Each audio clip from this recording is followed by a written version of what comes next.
श्री कृष्ण कहते हैं कि कोई भी कारण हो, कोई भी बात हो, चिढ़ो मत, गुस्सा मत करो, जोर से मत बोलो, मन शांत रखो, विचार करो, फिर निर्णय लो। आवाज से आवाज नहीं मिटती, बल्कि चुप्पी से मिटती है। तकलीफ सिर्फ आपको होगी, दुख भी आपको ही होगा। मन शांत रखोगे तो सुख भी आपको ही मिलेगा। एक गांव था, वहाँ एक लड़का रहता था, उसका नाम श्याम था। श्याम एक गरीब परिवार से था। बचपन उसका खेलते कूदते बीत गया। श्याम जब थोड़ा बड़ा हुआ तो हवाई स्कूल जाने लगा। पढ़ने में श्याम अच्छा था। सरकारी स्कूल में जितना वह पढ़ सकता था वह पढ़ चुका था। श्याम अब शहर जाना चाहता था। पढ़ाई के लिए श्याम ने अपने पिता से कहा, मैं शहर जाना चाहता हूँ पिताजी, पढ़ लिख कर एक बड़ा इंसान बनना चाहता हूँ, आपका, माँ का नाम रोशन करना चाहता हूँ। पिताजी ने कहा, देखो बेटा, हमारी गरीबी इतनी है कि हम तुम्हें शहर नहीं भेज सकते, लेकिन तुम्हारा सपना है तो हम उस सपने को टूटने नहीं देंगे। एक काम करो, हम लोग अपनी जमीन ही गिरवी रख देते हैं, पढ़कर उधार के पैसे वापस लौटा लेना और वह वापस जमीन ले लेना। श्याम इस बात से मान गया। जमीन गिरवी रखकर जो पैसे मिले, श्याम उस पैसे को लेकर शहर चला गया। अगली सुबह एक बड़े से कॉलेज में एडमिशन लिया। 2 दिन के बाद उसे क्लास ज्वाइन करना था। दूसरे दिन सुबह उठकर फ्रेश होकर एक पुराना शर्ट और जीन्स पहनकर कॉलेज की ओर चल पड़ा। सभी बच्चे क्लास में आए, टीचर आए। श्याम आखिरी शीट में बैठा हुआ था। वह बाकी बच्चों को देखकर दंग रह गया। सब लोग अच्छे कपड़े पहने हुए थे, उनका रहन सहन श्याम से बिल्कुल अलग था। श्याम यह सब देखकर उदास हो गया। टीचर ने कहा, सब अपना अपना परिचय दो। जब श्याम की बारी थी बोलने की तो टीचर ने कहा, तुम कहाँ से आए हो, किस तरह के कपड़े पहने हो। तब सब उस पर हंसने लगे, सब श्याम का मजाक उड़ाने लगे। गांव का है, गंवार है। यह सब सुनकर श्याम डर सा गया था। उस दिन शुरुआत हुई अकेलेपन की। श्याम अपने कमरे में जाकर रोने लगा। उसे खुद के हालातों से नफरत होने लगी। श्याम अपनी गरीबी से नफरत करने लगा, पर करता तो क्या करता, उधार किए गए पैसे से अपने शौक को पूरा तो नहीं कर सकता था। श्याम रोज क्लास जाता, वहाँ लोग उसका मजाक बनाते चिढ़ाते। अकेले एक सीट में बैठकर श्याम मन ही मन रोता रहता। कोई भी उसका दोस्त नहीं था। इतने बड़े शहर में श्याम एकदम अकेले था। पूरा दिन रूम पर पढ़ता, कॉलेज में पढ़ता और सिर्फ पढ़ता ही रहता है। श्याम अकेले हो जाने की वजह से घुट रहा था। माता पिता से रोज बात नहीं कर सकता था। उस समय फोन नहीं हुआ करते थे।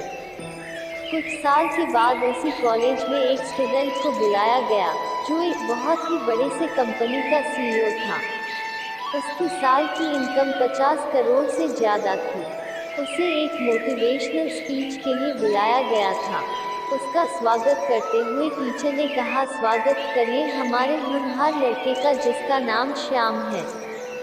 श्याम बड़े गर्व से चलकर स्टेज पर आया। उसने स्पीच के पहले कहा कि मैं यह नहीं बताऊंगा क्या पढ़ना है, कैसे पढ़ना है, बल्कि आज मैं आप लोगों को बताऊंगा कि आप मानसिक रूप से कैसे मजबूत हो सकते हैं और अपने जीवन में सफल हो सकते हैं। श्याम ने अपने बीते हुए पलों को बताया। श्याम ने कहा, मैं तब अकेले हो गया जब मेरा अंदर का दोस्त ने साथ छोड़ दिया। अगर आपके अंदर का दोस्त आपके साथ है तो आप कभी भी अकेले नहीं हो सकते। श्याम ने आगे कहा, मेरी जिंदगी तब बदल गई जब मैं एक मंदिर में बैठकर रो रहा था। तब एक बूढ़े व्यक्ति मेरे पास आए और उन्होंने कहा, बेटा क्यों रो रहे हो।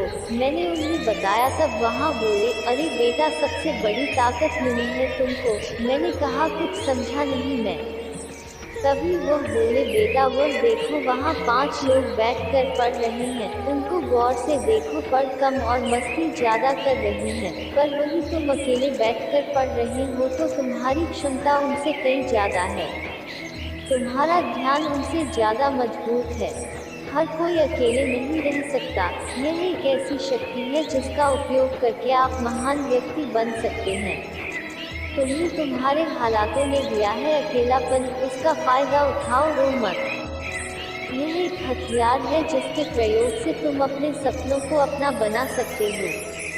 यह कठिन है, मैं मानता हूँ, पर यही है जो तुम्हें भटकने से रोक पाएगा। हम पूरी जिंदगी ना जाने कितनों के साथ रहे हैं और सुकून इसी उम्र में मिल रहा है।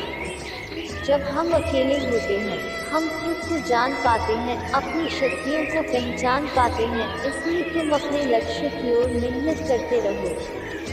समय ने तुम्हें अकेला किया है तो वह कल तुमको करोड़ों लोगों के बीच में खड़ा करेगा और वह करोड़ों लोग सिर्फ तुम्हें देखने के लिए वहां खड़े होंगे। श्याम ने कहा, धन्यवाद मुझे और मजबूत बनाने के लिए। श्याम ने कहा, बच्चों, आज मैं हजारों लोगों से मिलता हूँ, फिर भी सुकून नहीं मिलता जो अकेलेपन में मिलता था। इसलिए दोस्त बनाओ या ना बनाओ, पर अकेले रहना सीख लो। यकीन मानो, वही असली खुशी है। तो दोस्त जो भी अपने जीवन में अकेले हैं, यकीन मानो आपके पास जीवन का सबसे बड़ा हथियार है। इसका इस्तेमाल करके अपने सपनों को अपना बना लो। अकेलापन एक हथियार है जीवन का। अगर आप इससे चाहो तो अपनी जिंदगी के सपनों को पूरा करके अपनी जिंदगी बेहतर बना लो, या फिर अकेलेपन में घुट घुट कर बर्बाद हो जाओ और दुनिया में उपहास का पात्र बन जाओ।